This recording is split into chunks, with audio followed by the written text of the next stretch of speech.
Mark, I think we've got a wee bit of unfinished business with a Mr. David Bowie. David Bowie. He's come up a lot of times over the course of the last almost 8 years. I mean, some people might say that most of his business has been concluded. I think there's a certain finality to being dead, I think. But not ours. Not ours. And I think he knows we're doing this because I'm pretty sure he's been haunting me for the last week. He's stalking you from the other world. Manifesting everywhere. It's maybe just to become increasingly aware of it when you know you're about to dance in somebody's grave. That's not what's going to happen. That's not what's going to happen. But I think David Bowie's ghost thinks that's what's about to happen.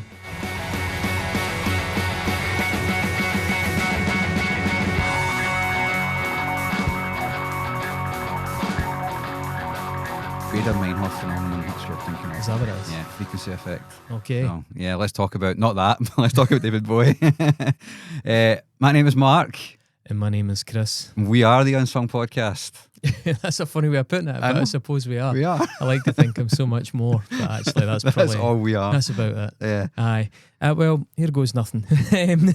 Trigger warnings appropriate, I think, on this one, genuinely. Yeah. Genuinely. I think the only trigger warning we don't have is murder. I think I think we need to... Have we not done murder? We need to... In this podcast, well, in this particular we need episode. to sort that out. There's not really many podcasts cover murder, I find. It's probably an untapped market there somehow. We're actually we don't do a lot of murder. The Scots? I mean, this podcast. We used to be fair. That did change a lot when we handed over all our knives. But so the less pleasant side of the creative force that is Mr. David Bowie is something that pops up in this show every so often. Like you say, I say a wee bit like Phil Anselmo. We saw what happened with that. Although I'm sure we'll probably agree that it's not really equivalent, the nature of it. But the fact that it is a recurring thing, you're talking about something else, and suddenly David Bowie comes up in the conversation, and I personally feel there's almost always just a little asterisk that pings into your head. Do I need to mention that? By the way, sometimes I do. And this is not going to be an attempt to burn the guy, but it's also not going to be not an attempt to burn the guy. Yeah, it's not hagiography, basically, you know. No, it's not. It's not. But equally, we're not going to avoid much here. Which is why we're saying there's a trigger warning here for CA. Yeah, let's call it CA. Aye, YouTube doesn't like it if we call it anything else. So, and I think what we can safely say is that David Bowie is a complex character, and I think his legacy needs tidied up a bit. It's going to be useful for us going forward as well. You know, go back and listen to the David Bowie episode if you want a fuller explanation. That'll be a nice little bit of shorthand to be able to refer to. First of all, to clarify, I think, in this, what he is credibly accused of, I use the word credibly significantly there, we'll do that with as many facts as we can muster, with first-hand accounts, reliable accounts, and plus a little editorialising on our part. And secondly, I think that once we've established that for people, I think we want to kind of help, I see this episode as helping us develop a bit of self-awareness for us, maybe in the minds of the people who are listening and viewing, to acknowledge how we all engage in double standards and hypocrisy to a greater or lesser extent. Yeah, I mean, we've spoken about that a lot of times over the course of this show. Like, we've done episodes. I mean, we'd obviously had Phil Anselmo. Neither of us are massive Pantera fans, but I liked a fair amount of Pantera music for a long time, and I was still, if a song came on, I maybe wouldn't turn it off, despite the fact that we get pilloried by right wingers on this podcast. That's an interesting point, because that's something that we're doubtless going to run into here, is that people who are very enthusiastic Phil Anselmo and Pantera fans, it's not just a band they like, it's quite often a part of their identity. Yeah, and you know, like on the back of that episode, I had some really constructive and meaningful discussions with friends of mine about Phil Anselmo who've always kind of known anyway. Do you know what I mean? That's just one example. We've done Brand New in this podcast before. I did not buy tickets, despite the fact I used to be a huge fan. I did not buy tickets to go see them in November, and we can talk about that at another time. Why I didn't make a decision. Cursor hovering over the cart button. Yeah, I found it quite hard to press the button. Do you know what I mean on that? Loads of others as well that we've spoken about. You know. So what I'm saying is, though, when you get fans that are so close to a subject that it's not just a band they like. You know, I like the band Quicksand, who I saw last week, by the way. I like the band Quicksand. It's not part of my identity. I am almost certainly, whether I realise it or not, going to be a bit more defensive about something like Fugazi or Nirvana or, you know, take your pick, than I am about Quicksand, which I have an admiration for, but no real investment in. And I think we will probably notice a fair amount of hostility directed towards this episode because David Bowie is one of those people. He's for a lot of people, he's a lifestyle, he's an identity. So I think that ideally, all of us, ourselves and listeners and audience, the bulk of us that are receptive to what we're saying, can maybe leave this process a wee bit more empathetic when it comes to to dealing with other people who are maybe misguided or misinformed on certain subjects, whose judgment is maybe somewhat compromised. Just remember, we all make that mistake. We all are guilty of that at some point. I think Bowie is an excellent gateway into wrestling with our own conflicted feelings and reckoning with our own moral grandstanding, which is definitely something I've done in this show, although I would like to think not as much as some other shows. But it's really hard as a human being not to do that sometimes. And it would be nice if none of these things that we're going to discuss existed and we could just enjoy the music. There's mercifully few bands that you have that luxury with, but they do. And yet still we do. A lot of people do still enjoy David Bowie's music. Yeah, a lot of people. I was just going to say that... what's with that? Well, before we get into what's with that, like, I want you to kind of go back to something you just said a second ago there, is like kind of people identify with it, right? Bowie, I think for a lot of folk, is also a good gateway into music, period. Right? And it's really hard, no matter, like, as you get older, it's really hard to leave, for a lot of folk, it's really hard to leave those formative musical influences behind, regardless of what happens. Yeah. People like Michael Jackson and R. Kelly are probably going to be on that list for a lot of folk as well. Do you know what I mean?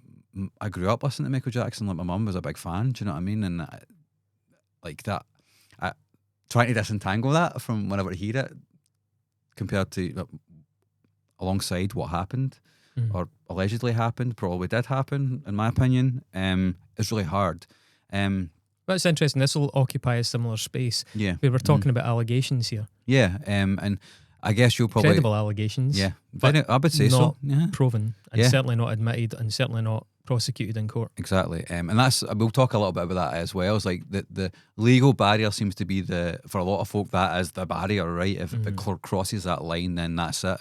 But what I was kind of also going to say is that you'll probably mention it as we go through this, and a lot of people have this with us, weirdly, as a parasocial relationship. You have it with, like, the podcasts you listen to, and the directors that you like, and the actors when all of Maddox comes out, folks, you better be ready to jump to my defence on YouTube. Yeah, but I think it's something that's become more prominent in the modern age because of things like podcasts, where we feel as though we know somebody, but a lot of people feel as though they know somebody quite deeply through their music, especially when they've got an expansive career. Yeah, and they're projecting. Yeah, of course. There's a lot of projection in that. And it's hard to disentangle that as well. So talking about YouTube, in the interest of clicks, you know how everybody does those, well, we've done A/B testing on titles for videos to see what gets the most traffic, and clearly it works to write provocative things. Absolutely works, yeah. And to write things in block capitals. We'll probably not do that, but I did mess around with some other possible episode titles.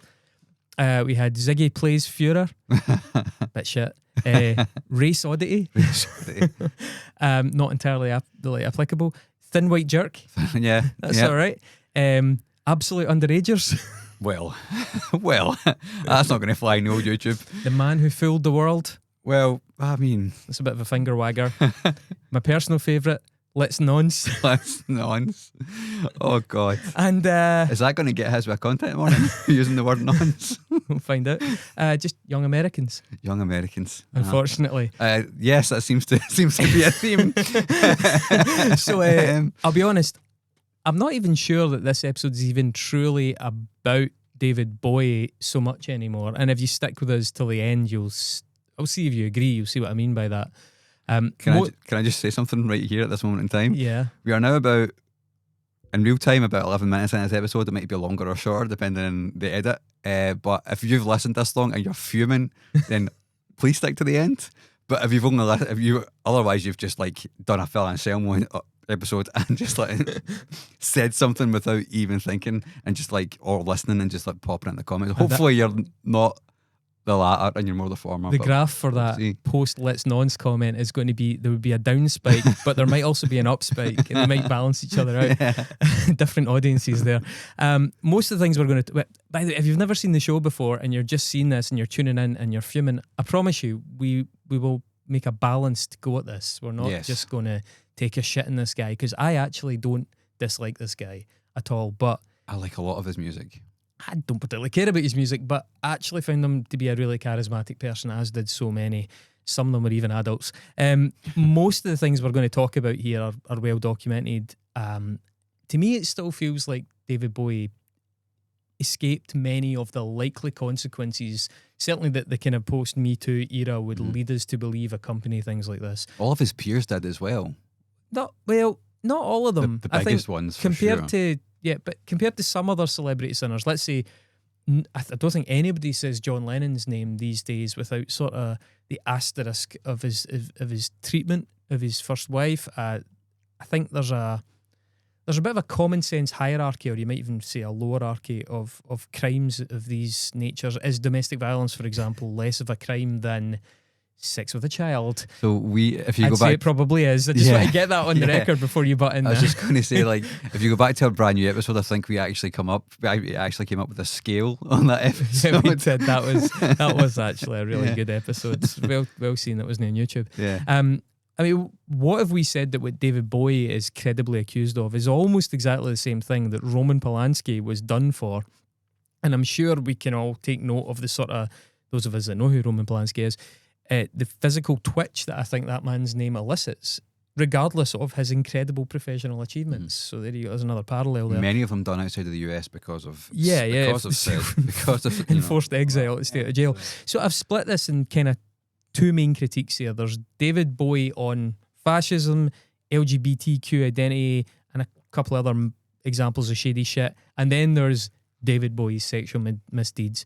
The first, I feel, is maybe less instructive of society at large and more just informative regarding his own personal decisions, especially decisions, I think, where he was weighing up the controversy as a form of marketing versus just actually spreading some pretty odious rhetoric. So we'll look at that first and then we'll come back to the other, right? So let's start with the R word, racism.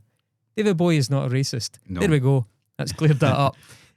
Thank you for joining us. We'll see you next week. The only that reminds me of the Slayer episode. We were like, "Yep, Slayer, we're not Nazis. Join us next week."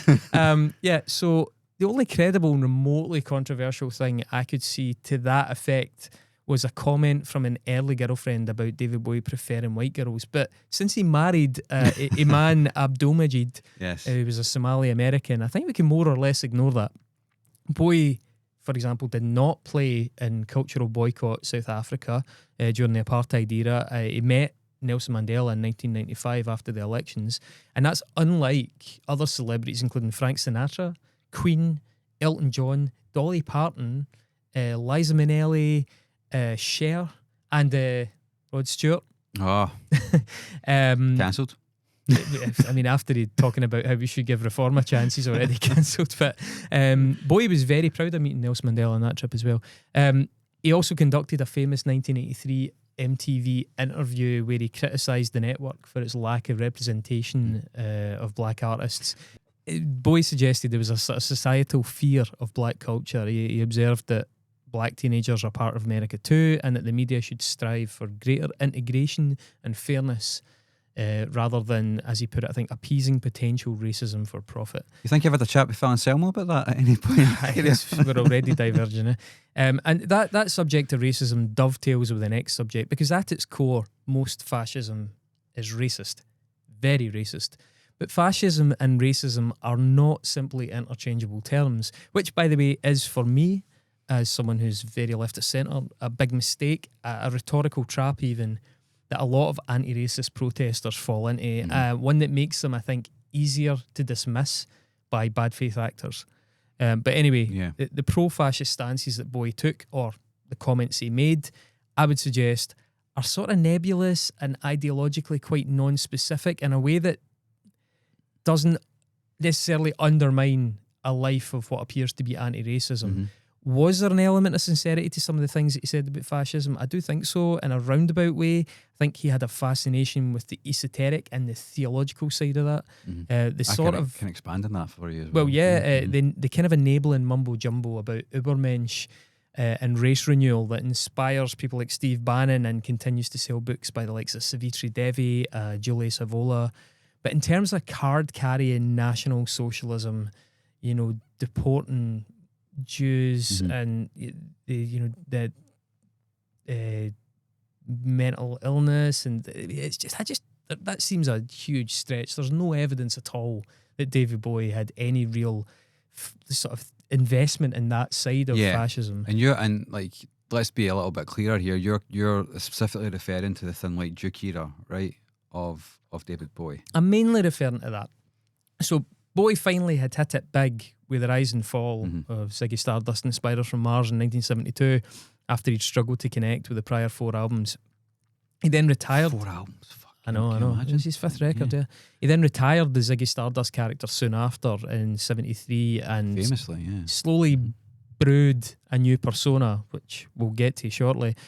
Bowie had admitted that his mother was an Oswald Mosley supporter. That's British Union of Fascists, was it? Real top guy. Yeah. But until that point, the only other questionable moments of ideology could maybe be seen in there's a track called Quicksand that comes off Hunky Dory from 71, which mentions the Golden Dawn, and it has a line portraying Himmler's sacred realm of dream reality. Golden Dawn in that context, we should disambiguate, is part of a sort of wider mythos of occult hermeticism, as they call it, as opposed to the Greek neo-Nazi party. It's not the Greek neo-Nazi party, which didn't exist at that point. It's this, as I said, this theological kind of mumbo-jumbo side of that mindset. And that sort of like quasi-mystic edgelordism feels pretty on brand for 70s Bowie, you know, given that he was definitely proven to be a disruptive force in pop culture. I mean, do you want some quotes from some interviews? That I've got a few myself, but go for it, yeah. So, famous interview with Cameron Crowe, 1976, in Playboy. Key quote here: "I believe very strongly in fascism." Like, even without context, that's horrible. But in context, he talks about wanting, he would love to enter politics and he would love to be Prime Minister.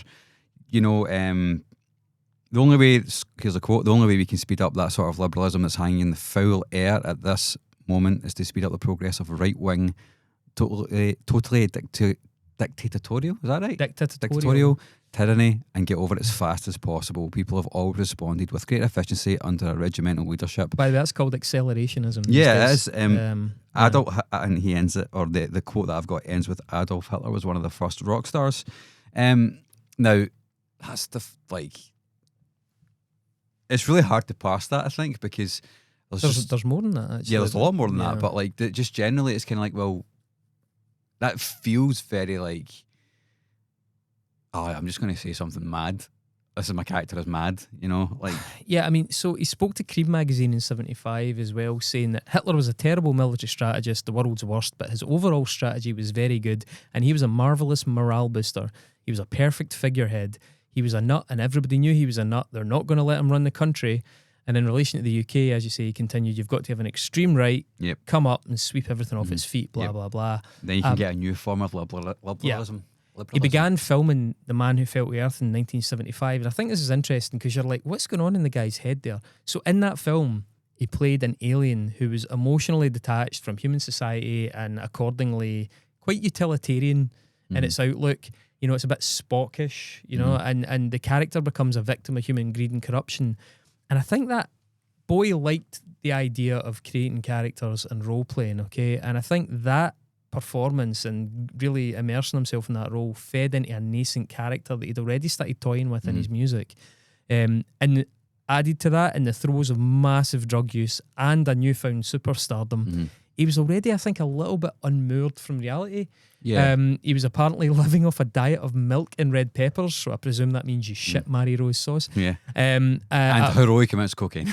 Yes. At a press conference after a concert in Stockholm, he'd You know, he had these new bleach blonde short back and sides, which is very sort of Aryan. Well, I think he was called. I think he was often referred to, or even called himself like the Aryan Superman in places. Yeah, or Aryan superhuman or something like that. So he said there, as I see it, I'm the only alternative for the Premier in England. I believe Britain could benefit from a fascist leader. After all, fascism is really nationalism.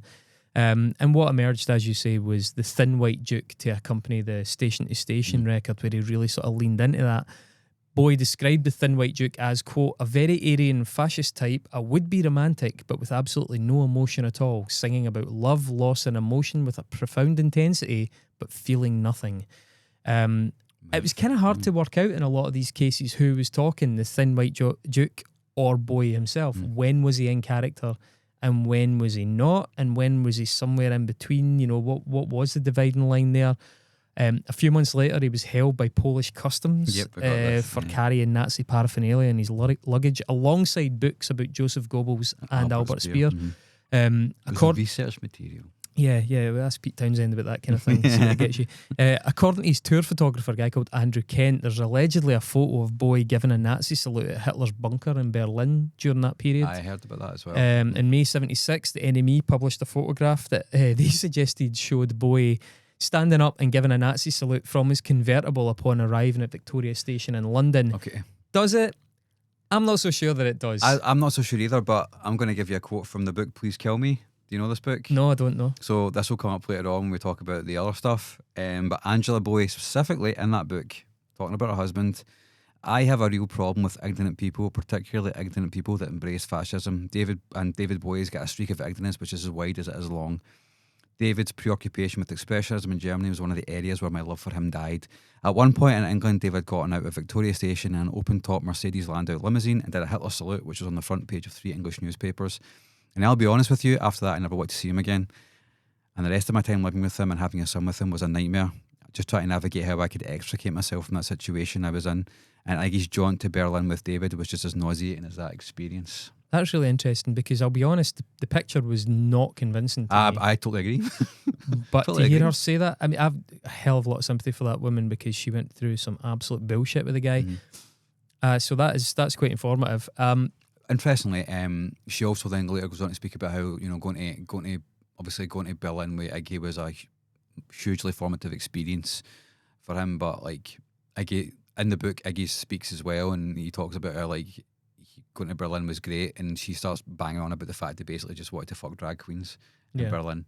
So take her testimony with as many layers and pinches and heaps of salt as you wish, but I'm sure there was no love. To it. Yeah, there was no love lost by the end. But Bowie since claimed that he was not interested in the politics or crimes of the Nazis, but shared their obsession with the myth of King Arthur and the Holy Grail. And to be fair, yes, there is a lot of that kind of like the esoteric occult mysticism that goes along with it, especially Heinrich Himmler.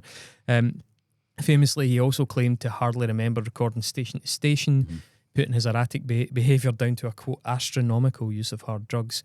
You've already mentioned the Cameron Crowe interview that he did for Playboy. And yes, it is that Cameron Crowe, by the way, the director, who's done a number of films that you will have seen. Almost Famous, I think. Well, Almost Famous is the one that's most relevant to this, but he's done a whole load of others. So in that, he also says rock stars are fascists. Adolf Hitler was one of the first rock stars. Look at some of his films and see how he moved. I think he was quite as good as Jagger. It's astounding. And boy, when he hit that stage, he worked an audience. I mean, there's so many things in it. People aren't very bright, you know. They say they want freedom, but when they get a chance, they pass up Nietzsche and choose Hitler because he would march into a room and speak, and music and lights would come on at strategic moments. It was rather like a rock and roll concert. The kids would get very excited. Girls got hot and sweaty, and guys wished it was them up there. That, for me, is the rock and roll experience. I mean, he's saying this less than 30 years after the Holocaust. It's heavy duty. We've touched on this before with the kind of dabbling with swastikas in the punk movement. That's happening around about the same time, and just slightly after. There's no getting away from the fact that youth who wanted to be provocative had this third rail that they could go to. And Please Kill Me, Iggy talks about the fact that the Dead Boys used to like spray paint swastikas on their clothing and all that, just because it was like provocative. Do you know what I mean? It wasn't what they really believed. You know, Musicians Union tried to kick him out at this time for his comments. That's really interesting. Do you know, Fascination. just to kind of chuck a little bit onto this whole Berlin 76 thing, he said in an interview with NME in the 1980s that when he went to Berlin, he was like, naturally some of his friends were extreme leftists, and he had to face up to basically what he was saying. And to quote him, he says, "Suddenly I was in a situation where I was meeting young people of my age whose fathers had actually been SS men, and I came crashing down to earth when I got back to Europe." Interesting. Soon after the Playboy article, he dismissed these as theatrical remarks. In that 1980 interview, he does say that as well. You know, it's like the whole racist thing, which came up quite inevitably and rightly, and when he was being interviewed back then. But, and I know this sounds terribly naive, but none of it had actually occurred to me. In as much as I've been working and still do work with black musicians for the past 6 or 7 years, and he had black and Puerto Rican New Yorkers in his Thin White Duke band at the time. He also made a point saying that he'd gotten mixed up with one of his own fucking characters. He dropped the persona once he settled in Berlin in 1977, the Thin White Duke one, that is, and later stated, "I have made my 2 or 3 glib theatrical observations on English society, and the only thing I can now counter with is to state that I am not a fascist." He also reflected later that of all the characters he played, the Duke was, quote, "the most scary of the lot. He was an ogre to me." I think regardless of his sincerity or the shelf life of Bowie's, let's call it fascist LARPing, there's no question that it had consequences and caused lasting damage. Fans of the man are frankly kidding themselves if they try to pretend otherwise. Allow me to give an example in terms of inspiring rock against communism. A guy called Eddie Morrison. Now, we spoke about this guy during our interview with Arno Michaelis.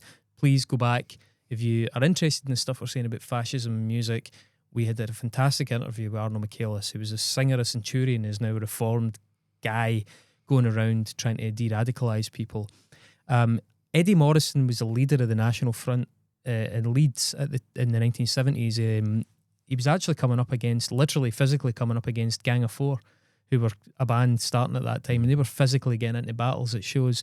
He was also the founder of the Rock Against Communism movement, and he was inspired, and he said this himself, he was inspired by a growing mainstream presence of far-right messages, courtesy, in particular, of Eric Clapton and David Bowie.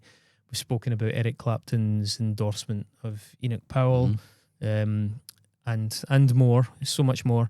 And this is, again, especially during the Thin White Duke phase. And Eddie Morrison saw David Bowie as the future avatar for the movement, and he really leaned into it. Bowie became a recruiting tool and an icon for a movement in history. He even bridged, to some extent, the divide between like your sort of skinhead, screwdriver, bampot, street thugs and a more effete, intellectual, androgynous sort of racism, which, let's be honest, has echoed down through popular culture ever since, from Boyd Rice to Milo Yiannopoulos. We've always had those kind of slightly camp, sort of sexually promiscuous types that still engage with this far-right rhetoric. Do I personally think that David Bowie deep down had much truck with the nuances of fascist politics or Hitler? Nah. I think, like most, certainly many, but maybe most men who gain sudden fame, especially those who are being celebrated as disruptors and provocateurs, so they have to kind of keep that going to maintain their fame. He often spoke without a fear of consequence. I mean, when you're that famous, that quick, and everybody's making money, what are the consequences for just thinking you can't do anything wrong? Everything you touch turns to gold, so you say whatever you want. He also indulged a regrettably common, and articulated a regrettably common morbid curiosity for the excesses of fascism in a way that a wiser and definitely more sober David Bowie likely would not. Again, that morbid curiosity, it persists today. Bulletin boards, 4chan, Reddit, they're full of it. Young men especially, who are just fascinated by this will to power idea. It is intriguing. And grotesque. It's grotesque, but it's like if you're somebody that watches murder podcasts, like, or listens to them. Or listens to murder. Absolutely. Also, I believe people do that. It is grotesque, but there is an a curiosity. You know, Of there is course. a macabre, morbid curiosity there. Also, you know, I think this is the mid-70s and punk is just starting to happen in America. He's pals with Iggy Pop. He's gone to see the Stooges, go to see the New York Dolls, go to see the Dead Boys, all that kind of thing. And he will be seeing the nascent embers of the whole like slapping on a swastika for Can you provocation. have nascent embers? I'm going to pull you up here. Can you have nascent Are embers? embers not the end of the process? No, I think embers. Yeah, I think you're probably right. Yeah, you're probably you can right. patent it Yeah, right now and see if it catches on. No, I think you're right. Sorry, I misspoke there. The kindling. That's 1-1. Let's call it the word. That's kindling. Kindling is what I'm thinking of. Kindling. You can see the kindling of, you know, using provocative imagery to kind of get a response out of folk. Somebody that's particularly intelligent and well read, like Bowie famously was, would go, actually, maybe I can use that. But then I guess if you're also dealing with a litany of other, you know, substance abuse issues and you're not well, then and unaccountability when you're that successful, you know. I mean, Marilyn Manson did. Marilyn Manson, yeah, that's the name. It's a great example of that, you know. Like, I mean, this all said though, not trying to make excuses for him, he still gave succor to a dangerous far right movement at a time when those ideas. It wasn't just a rhetorical battle on Facebook with your pal that you know, the guy you went to school with. Blood was literally flowing in the streets on the back of these words. Like he says, right, that he thinks at the time that he thought England needed a fascist dictator. Margaret Thatcher came to power soon after. I mean, she wasn't a fascist dictator, but she wasn't a fucking kicking the arse off it either. Do you know what I mean? Again, without going down to that road too much, one of the reasons she came into power was she moved so far to the right was to rob the electorate from the National Front. So he wasn't necessarily wrong, and he was. Let's just say he was to a certain degree prescient, right? I mean, I don't really agree with that. Like, I think he was just talking shit. To be honest, it's just like a kind of daft, childish, two-dimensional version of politics. But look, I'm fairly confident that all of this would have bothered him quite a bit later in life. However, I don't think it would have bothered him quite as much as a subject we're going to talk about shortly, and we will come back to that. But before we get to that big, greasy, heavy-breathing elephant in the room, there are a couple of other little things to mention that often fall through the cracks. But it's maybe not such a little thing, but David Bowie was a queer icon, right? Well, not really by his own estimation. His feelings on the subject definitely seesawed, and many people in the LGBTQ plus community felt not just abandoned by him, but actually quite a bit exploited, because David Bowie was really an LGBTQ icon of his own accord, certainly, just for a while. Speaking to Melody Maker in 1972, David Bowie publicly claimed to be gay, saying, quote, "I'm gay and I always have been," which, to give it its full credit, was a massive hand grenade and a risk of a comment in 1970s Britain. Was still illegal back then in Britain? I think so, yeah, I think so. I don't know the dates exactly, but I believe so. That claim changed to being bisexual, and eventually it became a, quote, closet heterosexual as time went on.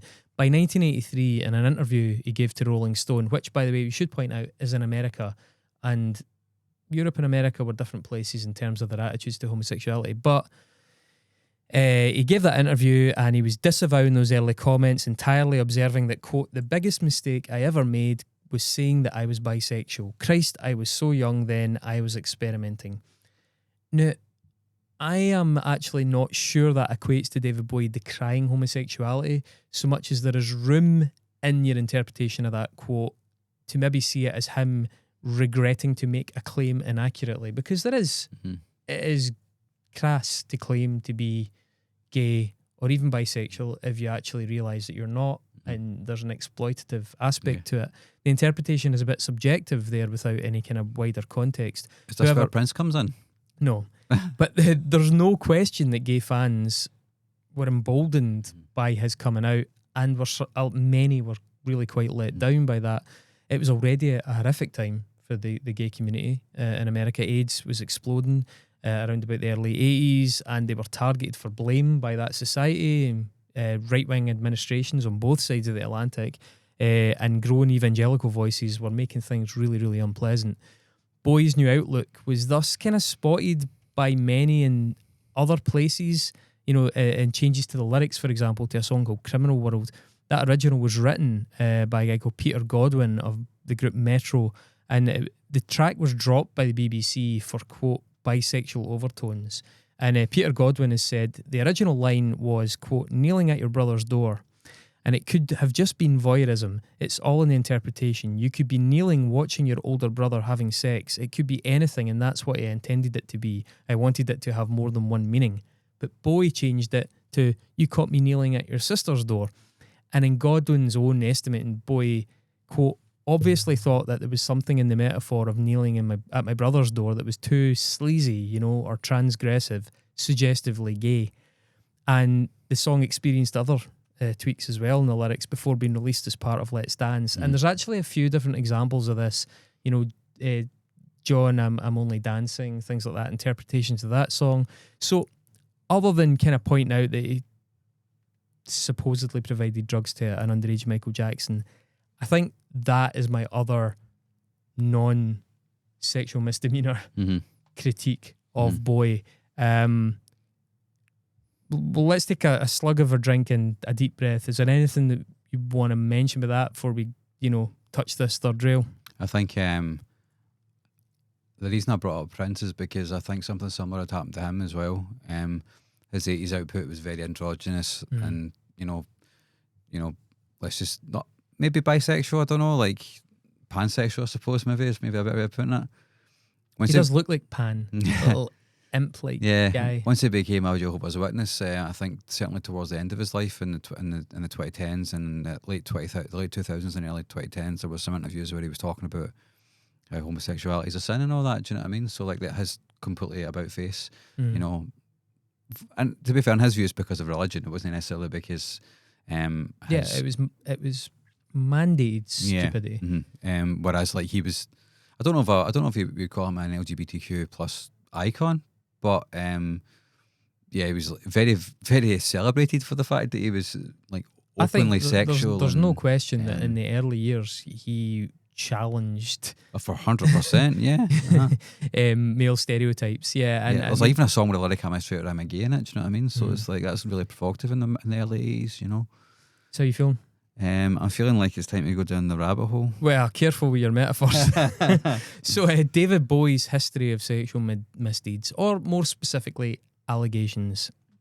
I think we can already see the lights of the Believe victims train barreling down the tracks towards our urge to just dance to Rebel Rebel. So Godspeed on our way through this section.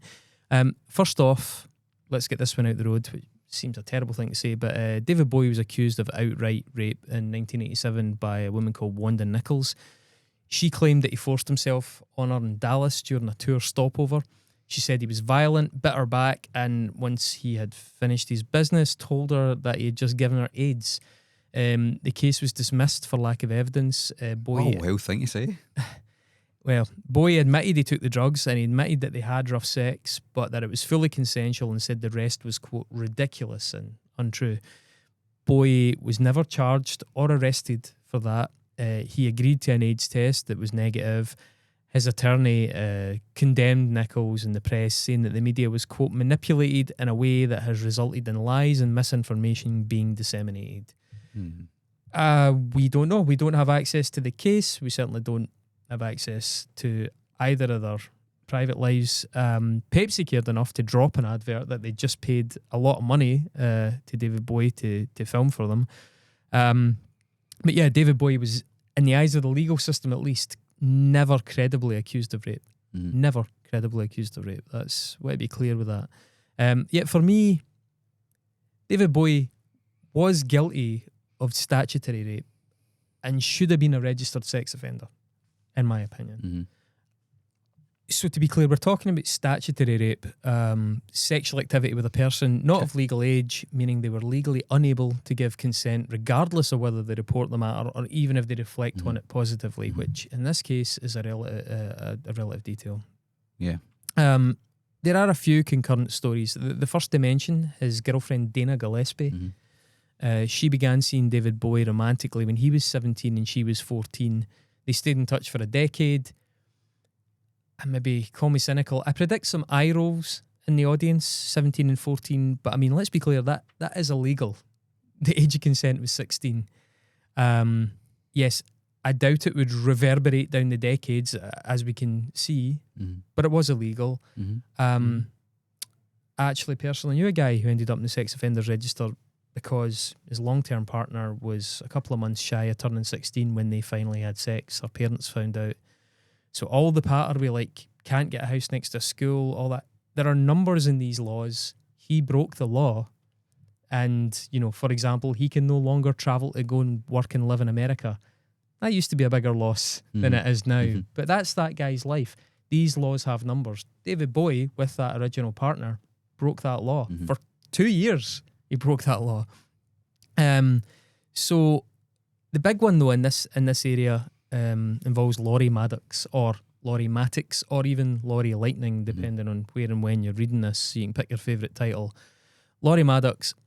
A lot of the info we have in this comes from Laurie herself, who's spoken and written on it extensively, and almost always in a very positive light. A child model, Laurie said she met another girl called Sable Starr when Laurie was 14, with Sable already having been part of the rock groupie scene for some time. Baby groupies. Yeah, baby groupies. So gross. Laurie was very taken by Sable, became friends, and was drawn into that world. Sporadically going to school by day, they began regularly attending nightclubs in Sunset Strip. As Maddox is quoted, I had probably kissed boys by that point, but I wasn't ready for David Bowie. Now, our pal Sable Starr famously lost her virginity to Randy California of the band Spirit when Sable was 12. Think about that for a minute. 12. She then slept with Iggy Pop when she was 13. How do we know that? Well, Iggy told us in a song. The lyrics, we've talked about this in the show before. I slept with Sable when she was 13. Her parents were too rich to do anything. She rocked her way around LA till a New York doll carried her away. That's talking about Johnny Thunders from the New York Dolls, who she ran off with in Iggy Pop's telling. Is that song? I don't Funnily enough, though, that verse was omitted from the reissue of that song on the Greatest Hits album. But you can still hear it on YouTube? You can still find it, yeah. People have uploaded the original to make sure it's preserved. That detail of Iggy Pop is interesting because in the book Please Kill Me, Ron Atchison from the guitar player in the Stooges, basically said that they first met Sable at the Whiskey A Go Go, where they used to play 2 sets, and Ron was originally with her, and then it was Iggy, and you basically just, she would bounce back and forth between them, and they would just like do stuff in between sets, essentially. I'm not going to say exactly what, but for reference, Laurie and especially Sable Starr inspired Kate Hudson's character in the film Almost Famous, written and directed by none other than your Playboy Bowie interviewer Cameron Crowe. Now, there's a conversation to be had, I think, about how little care or effort went into enforcing age restrictions at those places and in those circles. Sidebar, which is in itself a problem even today, often cited by young men in clubs who go into places that are over 18 limits and assume they're talking to someone over 18. Yeah. However, for fuck's sake, guys, it takes 10 seconds to ask if there's any doubt. But I would suggest, and this is my opinion, the lack of age checks, the lack of auditing of their crowd in these clubs was no accident. Yeah, well, I was just going to say, so we'll come back to the wider culture though. And yeah, well, that's what I was going to say. Like, so Baby Buell, yeah, I think so. Yeah. So she's also in Please Kill Me, talking about how she says she always liked Sable Starr and Laurie Maddox, but Laurie and Sable didn't give a fuck. They weren't competitive. They didn't have to be. Every rock star that came to LA wanted to sleep with them. And that's what she says. Like, it wasn't the other way around. It was like everybody was saying, we've got to meet Sable Starr and Laurie Maddox. We just have to. And that's mad. That's mad, isn't it? Laurie Maddox has been candid about not just Bowie, but the entire chaotic period of her life as best she can remember, because let's not ignore the fact that not only were these older, powerful men having sex with these children, but they were giving them enormous amounts of drink and drugs in the process. Michael Kaplan interviewed Laurie Maddox for Thrillist in what's become a fairly pivotal bit of testimony on this whole matter. The details, some of which do conflict a bit, are out there for you to all go and pour through. Please feel free to. But to establish a sense of whether it was a chance, steamy, drunken encounter in a badly lit club versus a premeditated act of grooming or pursuit as you're saying, some details are worth including here. And I think this is the thing. It's easy to in your head go, everybody's drunk, everybody's steaming, these girls come in tarted up, and it's a dark club, and the rock star ends up doing something in a corner, and how's he to know? And he's too drunk, he's not going to... It isn't like that. It isn't like that at all. So Laurie actually met David Bowie, for example, in October 1972, and nothing happened. Apparently, Bowie said he was uncomfortable with doing anything. Maddox would have been 13 at that point. 5 months later, David Bowie's back in town, and in Maddox's words, here's a kind of lengthy quote, but it's really interesting. I got a call at home from his bodyguard, a huge black guy named Stewie. He told me that David wanted to take me to dinner. Obviously, I had no homework that night. Fuck homework. I wasn't spending a lot of time at school anyway. I said that I would like to go, but that I wanted to bring my friend Sable. She was dying to fuck Bowie. I figured that she would sleep with him while I got to hang out and have fun. At the time, Sable and her sister Coral were both dating Iggy Pop. Yuck.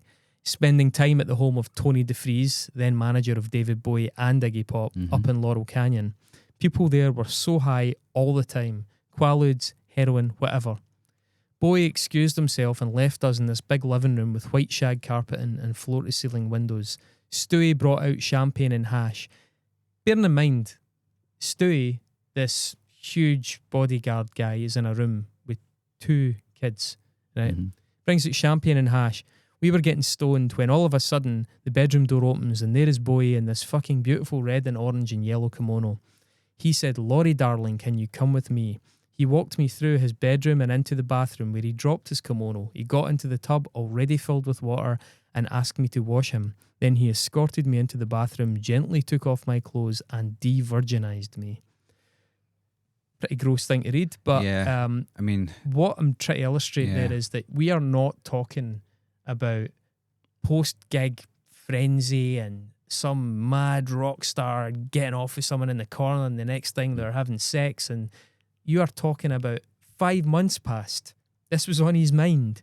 He came back, he got his security to phone her, come over, come up, comes out into the room dressed, right, Laurie, it's your turn, and you come with me. Maddox also spoke to VH1 about this as part of a documentary called Let's Spend the Night Together, which I think is named after a book. Both accounts describe her leaving the bedroom to find Sable Starr in a bad mood, and Bowie then inviting both girls in to take part in a threesome. Now, Starr's version does clash with this. It differs quite significantly. But it doesn't dispute sex with Bowie, just that she was alone with Bowie, not alongside Maddox. Yeah. So that's 2 kids. Yeah, I mean... Yeah, so... Michael Kaplan again asked Maddox, you were a 15-year-old kid and he was an adult man with a lot of experience and power and drugs. You don't see any problem with that now? And Maddox, who's at this point an adult, I was an innocent girl, but the way it happened was so beautiful. I remember him looking like God and having me over a table. Who wouldn't want to lose their virginity to David Bowie? You need to understand that my life has never been normal. I have always been special. I always felt like the universe was taking care of me. I'm going to dispute that, right? So I'm going to dispute it a little bit. So Laurie Maddox is probably wrong about losing her virginity to David Bowie because she was with Jimmy Page before that, right? Not according to her. It varies. That's the problem. And Sable Starr's account differs vastly as well. Like, so her and it's similar to some point. They both went to see David Bowie, but like she went with David Bowie and Laurie didn't.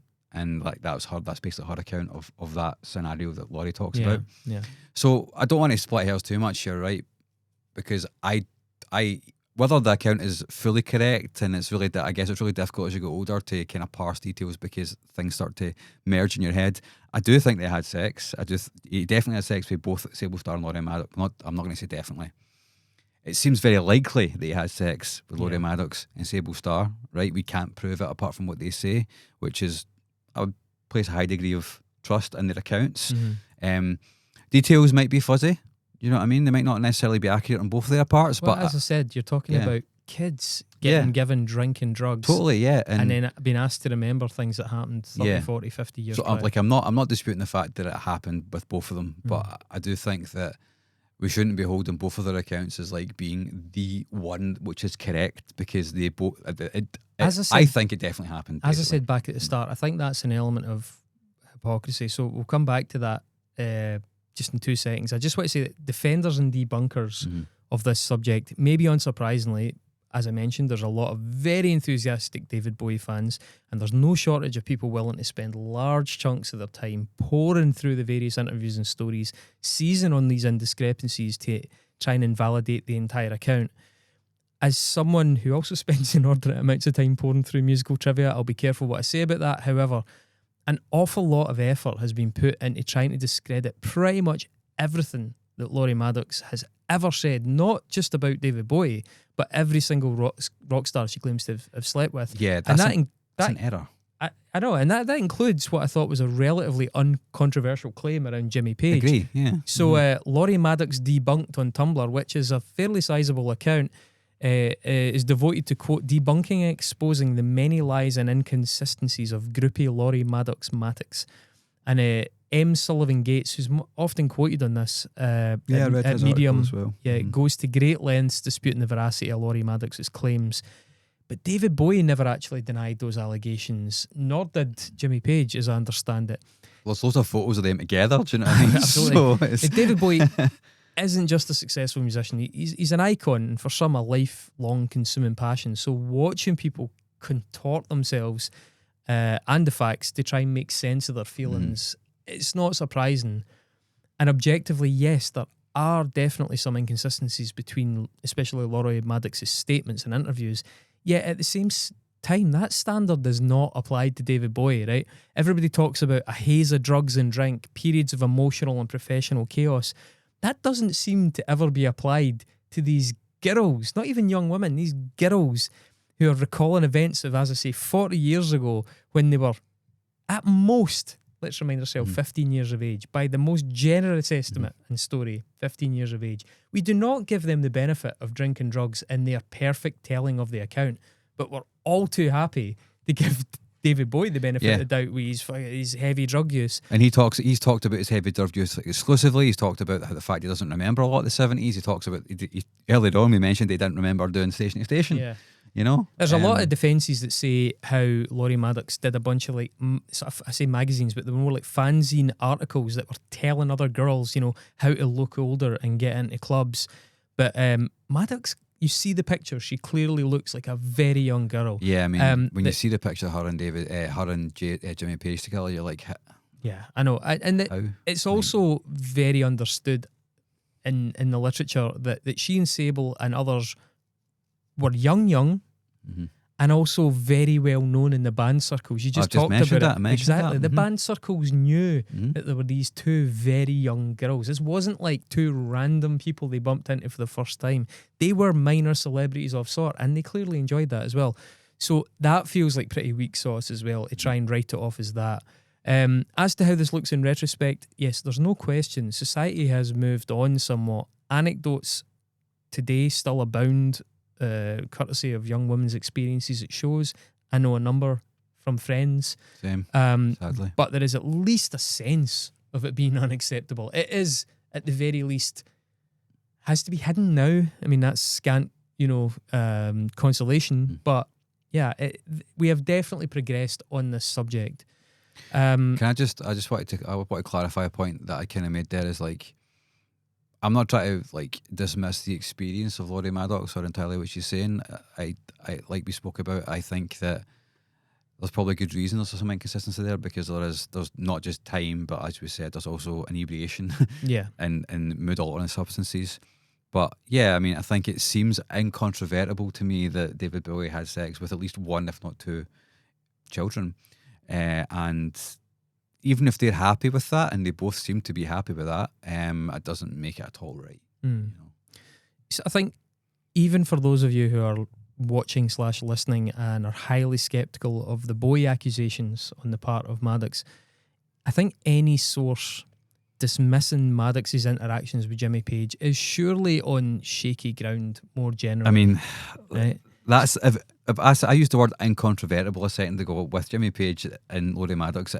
That is the correct adjective to use. There is a lot of literature and photography out there to effect. So, to clarify, Laurie Maddox told Kaplan in that interview, not long after my night with Bowie, I got a call from some guy saying he was Jimmy Page. I knew it was a prank phone call. Led Zeppelin was the biggest rock band in the world. Why would Jimmy be calling me at home? But then a couple of weeks later, Sable and I were at Iggy's place where we found out that Led Zeppelin was staying at the Hyatt House. Everybody was hanging out at the pool, throwing each other in, and Jimmy walked up to me. He said, "Are you Laurie?" "I'm Jimmy. I told you I would be with you." It was him on the phone. I couldn't believe it. That night, we all wound up at the Rainbow, where I got approached by Led Zeppelin's manager, Peter Grant.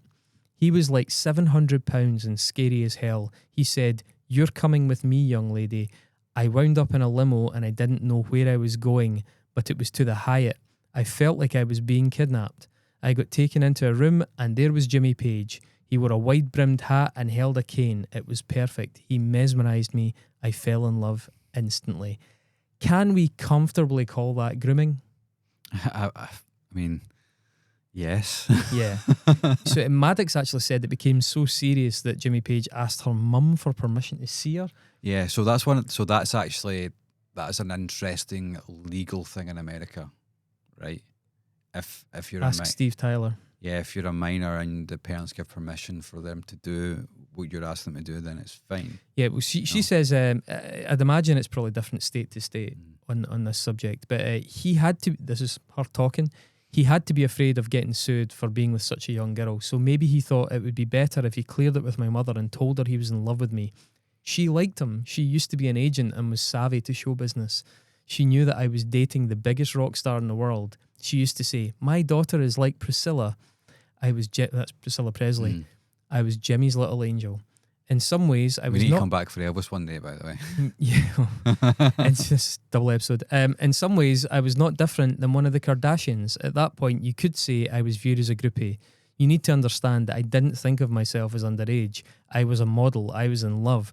That time of my life was so much fun. It was a period in which everything seemed possible. She was underage. Yeah, she was underage, and there's a reason why the law exists. Agency is a thing. You don't really have even though you think you have it when you're younger, like your parents are supposed to look out for your best interest because you don't have a fully developed brain that can understand consequences and what you actually really want, and I mean, let's not go into this fucking psychological behavioural rabbit hole, but there's a reason for that. In the same way that people are pass out drunk aren't considered able to give consent. Children are not considered able to give consent. It's just not. It's not possible. That's the decision we've made as a society. Anyway, but Maddox eventually broke up with Jimmy Page, and this is interesting, brings us full circle, after finding him in bed with another child groupie, Baby Buell, who later dated Steven Tyler and is the mother of Liv Tyler. Fucking that's wild, isn't it? I think one of the reasons I wanted to mention Jimmy Page there, I know this is about David Bowie, but... Because you hate Led Zeppelin. I do dislike Led Zeppelin, but it's to kind of make the point that it's pretty obvious that we're not talking about one creepy rock star or even a gang of creepy interconnected rock stars who chatted up and exploited on the spot underage groupies. We're talking about an entire infrastructure and culture of provision and enablement. Managers and crews who were out there spotting talent, inverted commas, based on what they know will be well received backstage. It's all of that's in Please Kill Me. The managers are in it as well, talking about similar stuff. You know, that book came out in 1996. The clubs not vetting the girls for age conveniently. You talk about that in that book as well. That's part of that system. Drugs and drink being given to children to make them extra pliable, to get them over their nerves. That's part of that. Even parents, certain parents somewhat enamoured by their child's big catch. That's part of that enabling. That's also kind of part of grooming as well. It's like like being so overwhelmed by the magnetism of a person and their aura, and like, oh my god, I'll do whatever you say. Yeah, parents, not just the person that's been abused can be enthralled to that. Yeah, And this is what I meant going back to the start when I said that I'm not sure this episode is even necessarily just about David Bowie. Now it's about he gives us an insight on a system that was in place, a culture that was in place, what the actual fuck was going on in the 70s in particular, and continued, but it came about then. So 70s groupie culture and attitudes, despite their scepticism on the Bowie allegations, that critic M. Sullivan Gates does acknowledge the question is not whether classic rock had a statutory rape problem. That much is not in dispute. And that is clearly a truism. As Michael Kaplan observed at the start of his interview with Laurie Maddox, in the early 1970s, the Sunset Strip was a magnet for rock stars. Bowie, Zeppelin, Iggy Pop, Mott the Hoople, The Who, they all hung out. They all hung out in the VIP rooms of louche LA nightclubs like E Club, The Rainbow, and Rodney Bingenheimer's English Disco, fuck's sake. And with them, of course, came groupies. Sable, Starr, and Lynn Queenie Konigsacker sipped cherry cola, dropped pills, and evolved into pubescent dream girls for the platform-shoed rockers who could get anything and anyone they desired. So he's absolutely right. To illustrate, Aerosmith's Steve Tyler is notorious for what he did. The Rolling Stones' Bill Wyman is one that comes up a lot. At one point, he kicked out the band, mate. Yeah, at one point he turned himself into police because his ex-partner claimed they got together when she was 14. And it's not hard to find pictures of a 48-year-old Bill Wyman with his 14-year-old girlfriend. Fucking hell. His bandmate Mick Jagger, who didn't get kicked out of the band, is said to have had plenty of his own, including Laurie Maddox and Sable Starr. Maddox's relationship with Led Zeppelin's Jimmy Page is fairly evident, heavily corroborated, well documented, and pictures of them are widely available. Iggy Pop is accused of multiple cases of sex with minors, including his girlfriend quite early on, Betsy, whom he wrote the song Candy about, and whose dad he apparently played cards with in order to try and ingratiate himself with him. And it's not that it stopped in the 70s, as I say, the 80s metal scene was notorious. Axl Rose has multiple allegations, including cops raiding the Guns N' Roses Hell House to find him after an underage girl was found running naked down the street away from the house. Anthony Kiedis wrote about his crimes. Vanilla Ice was picking up girls from school in his limo. Prince and Maite, who, as much as they maintained they didn't do anything until it was legal, supposedly they got together when she was 14. 90s pop stars like R. Kelly, we know about all too well. Naughty's alternative icons, Jesse Lacey, we mentioned. It's like shooting fish in a barrel, this subject. You've missed Ian Watkins, mate. Yeah, Ian Watkins. Wow. I mean, it's hard to think that someone could make the others look not as bad in comparison. But it's fucking him, yeah. But that specific groupie culture seemed to have emerged from the 1970s, and it seeped into the mainstream and was slowly normalised, albeit, yes, there were still sideways glances from people who I think wanted to pretend they were appalled and not intrigued at times. Maybe to illustrate, the 1975 TV show The Tomorrow Show, hosted by a guy called Tom Snyder, and one of the episodes features an interview with John Lennon, and Lennon discusses the culture very candidly. He says that in the very early days when we were playing dance halls, there were a certain type you'd call groupies now available for, quote, functions at the end of the night. Most kids would go home with their boyfriends or whatever, but there was a small group that went for any performer. They didn't care if it was a comedian or a man who ate glass as long as he was on stage. And Lennon also comments on the way the teams and the crew around bands exploited that situation to a huge extent. In his opinion, actually, often even more so than the artists. He was describing the band crews, you know, the roadies, all that kind of stuff, the management, forcing groupies to audition for them in order to earn the right to meet the star. None of which seems like a surprise, and nothing that Lennon says in that interview is over the line. He's just being honest. But even the way the subject is discussed in a manner that's more curiosity than outrage. These were very young girls, but to the TV show, it's just interesting, almost titillating on national telly. So brace yourself. This all reaches its logical endpoint, or some kind of absurdist apotheosis, in 1973 with the publication of Starr magazine. Now that magazine was quite obviously aimed at young girls, but not the way that you think. There were 5 editions before it got cancelled. The covers of those 5 magazines alone exist in a godforsaken place of soft focus pubescence and unsettling makeup, frankly, as an online archive for the magazine states, a real passion project for whoever's behind it. The first issue of Starr hit the stands in February 1973 with its over-the-top advice and irreverent coverage of LA's teenage groupie scene. It wasn't long before Peterson Publishing was feeling the heat from concerned citizens. 5 issues and 5 months later, publication ceased, A 6th issue was planned but never printed. And that's where we were as a society, folks. Openly publishing magazines comprised heavily of underage girls celebrating their own predation by powerful men in music and TV. Published by a proper printing house, carried by outlets. That's where it was. That's how normalised, that's how much that had seeped into the mainstream, which is staggering. Mm-hmm. So where are we now? You know, are there consequences? As you mentioned, Reddit's an interesting place to discuss this, to read about it. One Redditor stood out to me, Unlucky B1039, a confessed David Bowie fan. They captured the moment.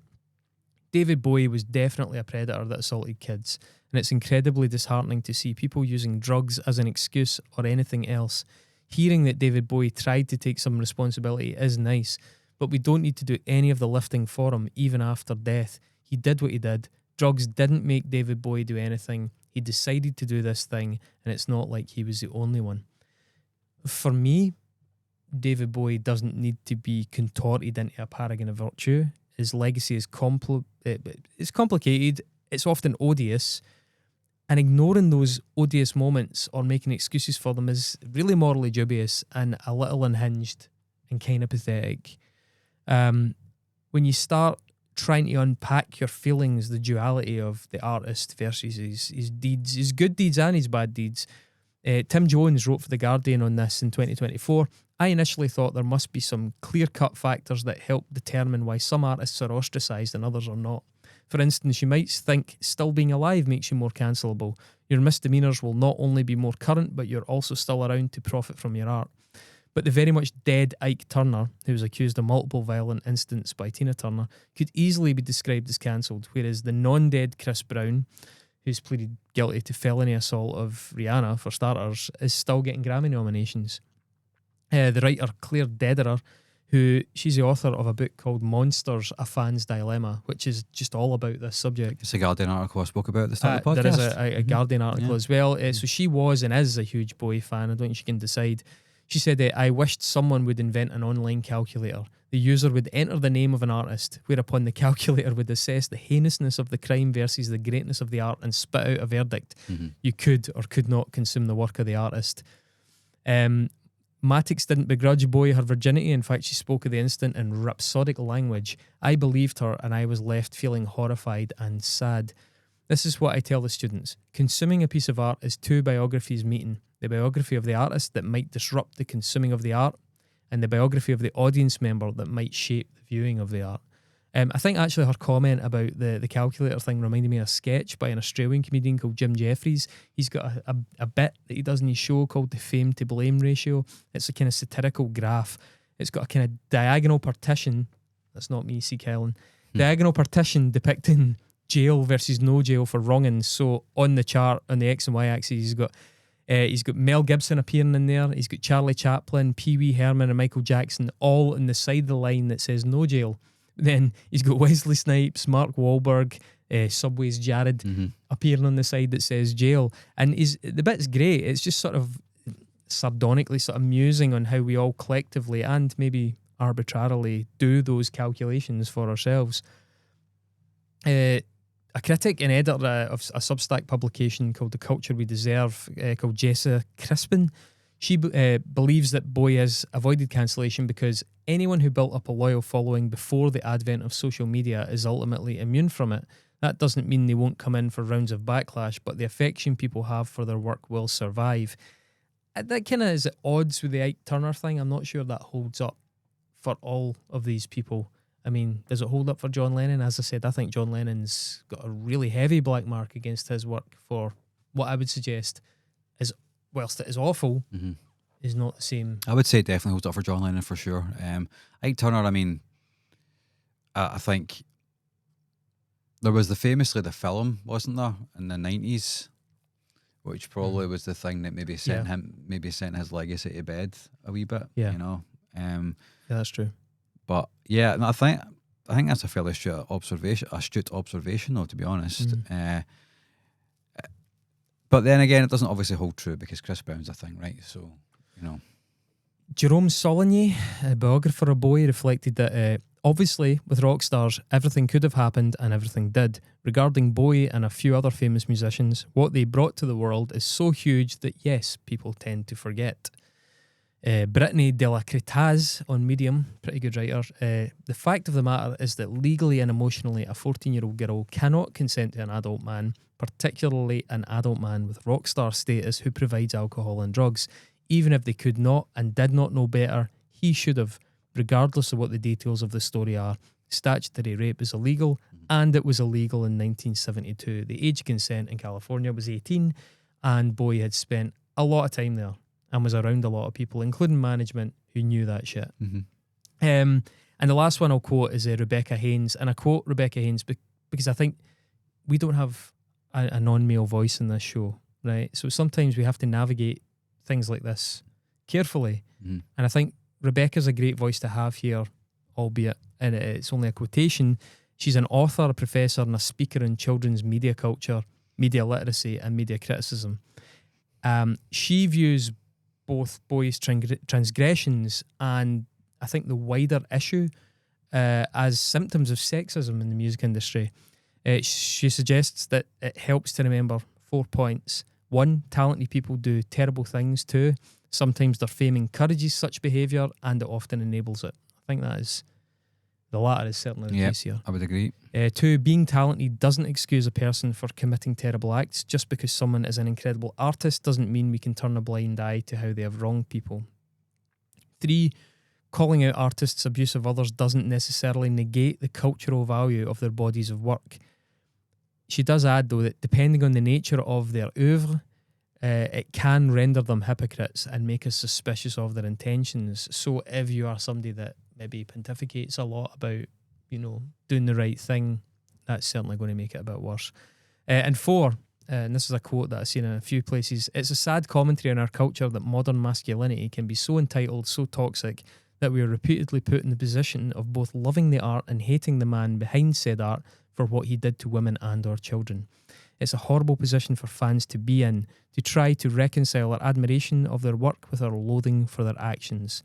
And as a Bowie fan, she concludes, or Bowie fan, sorry, Bowie's work is still wonderful. At the same time, the girl's consent doesn't negate the fact that this was statutory rape. As a young teen, legally, she could not consent, and as an adult, Bowie knew better. He should not have pursued and seduced a minor. In conclusion, for me, I think there's no point pressing for cancel culture because it's so erratically applied. As I said earlier on, we're all so guilty of hypocrisy and double standards, and we're all so subjective in so many cases when we don't want to be. And it feels like cancel culture to me feels like a bit of a dead end as well. It's probably better to urge a more consistent application of whatever standard you personally feel is appropriate and do it on a personal level. But you have to take some responsibility for that. You have to actually say, I don't feel comfy with this, therefore I'm not going to indulge in it. You know, I've said this about boycotts in the past in different contexts. The biggest problem is there's so many people are unwilling to make changes for the sake of convenience. You know, changes. If an artist's actions really do bother you, you have the agency to stop engaging with that artist, to stop buying them. You maybe can't avoid them in a cafe if someone else doesn't engage with them, but you don't have to keep entertaining it and platforming it. That's exactly what I mentioned back at the start of the episode, you know. And so I think, as I said, my own hope is that what we each get is a more solid idea of what, how can I say, that we get better at policing our own responses to allegations and hopefully in a more objective fashion. And here's my last glib take. So Trent Reznor and David Bowie appeared together in the video for I'm Afraid of Americans. Yeah. And this is an anecdote that I always really liked about David Bowie. Reznor was habitually and obnoxiously late for the filming, and he kept the entire crew waiting about for hours. And one day David Bowie ran out of patience and took Trent Reznor aside to scold him in private and basically threatened to never work with him again. And Trent Reznor loved David Bowie, and Bowie threatened to just blackball him because as he was trying to point out, this film crew are not getting paid what we're getting paid. They're not getting the hotels, the treatment that we're getting paid. you are not respecting them. You know, he was like, this, the crew deserve more respect, and you, Reznor, are keeping them waiting about on their meagre wages for hours because you think you're hot shit. And the David Bowie that gave that speech, which is like a totally commendable speech that sort of speaks to a very decent person, is the same David Bowie that almost certainly groomed and abused Laurie Maddox. That's not a contradiction. It's just life. And maybe for what it's worth, I think there is definitely a difference between a statutory rapist and a sexual predator, which was David Bowie. I would have said the former. And I think I would have left it there. That would have been the end of this. Except one last story came across my desktop just as I was like wrapping up. And it kind of made me question, did David Bowie really change his behaviour? How contrite was he about that? The writer and comedian David Baddiel gave an interview for a podcast. The podcast is called Stalking Time for the Moon Boys. No idea what it's about, but David Baddiel was on it. I actually find David Baddiel, as much as it's ironic, he's a comedian, to be a fairly serious guy and quite a credible source. I've read a lot of his more serious work as well. He's a good writer. He said, without giving any names away, that a woman confided to him that David Bowie had tried to lure her and her close friend into a threesome when she was just 16 years old. The event took place on the island of Mystique, and it happened in the 80s when David Bowie was in his 40s. The quote runs, David was clearly keen on a threesome and had put some work in to create it. The way he did this, according to her, was to take all of his clothes off and put Let's Dance on cassette and then dance naked. It worked for David as both of the girls got naked. There were sexual goings on, but the woman in question didn't sleep with him. Baddiel actually asked her, why on earth would you not want to lose your virginity to David Bowie? And she replied, because it wouldn't mean anything to him. I didn't want to do that for him just one night. Instead, she went outside, but David Bowie did shag her friend, then came out and tried to make it all right with her because she was a bit pissed off. So, in his 40s, David Bowie was still working his arse off to try and set up group sex with 16-year-old girls. No, 16 was it not underage on that island. I can't remember the island territory it's from, but the age of consent is 15. I looked it up. So it wasn't illegal. But David Bowie, assuming he had some level of real contrition, would maybe have thought, I remember this. But he didn't. So I'm left with a really disconcerting feeling. I had Bowie pegged largely as a statutory rapist who was an interesting insight on a more predatory scene, but fundamentally a really decent human being. And now I'm not so sure. Interesting, yeah. I would like to learn more about that account for sure, and maybe even if we could find a way to speak to that person, that would be good, because that is disconcerting, is indeed the word. Yeah, I just didn't think that was going to come up again in his later, I say later life, but he's well in his 40s. Yeah, wow. Well, I think there's a lot to chew on there for sure. You're telling me. Hopefully people can be constructive in the comments if they've made it this far. We've got our admin work cut out. If you have enjoyed this podcast, and you can subscribe to us on Patreon, it's patreon.com/unsungpod, where you can get much more uplifting banter than this. Yeah, I mean, we have funny shows as well. But also, you know, we do serious stuff sometimes as well, like this, but mostly we're here for the laughs. And yeah, you can get access to episodes a few days early and without adverts, of course. And yeah, you can also influence the show in certain ways and get access to bonus episodes as well for only £4 or whatever the local equivalent currency of that is. It's £4, man. We've not changed that month. In 8 years. Yeah. And then if you want we could really do with some more subs. How about you get on it, please? That would be really appreciated. Yeah. We also have a higher tier at £15 a month, which is where you get all of the below or all of the above, but also get access to free records that we pick for you from artists that we've met along our journeys in life, to give a little bit of money back to creators that we really enjoy. Yeah, so via our respective jobs, we hear a lot of music from around the world, and for me especially, just on a kind of lower scale, kind of underground scene stuff.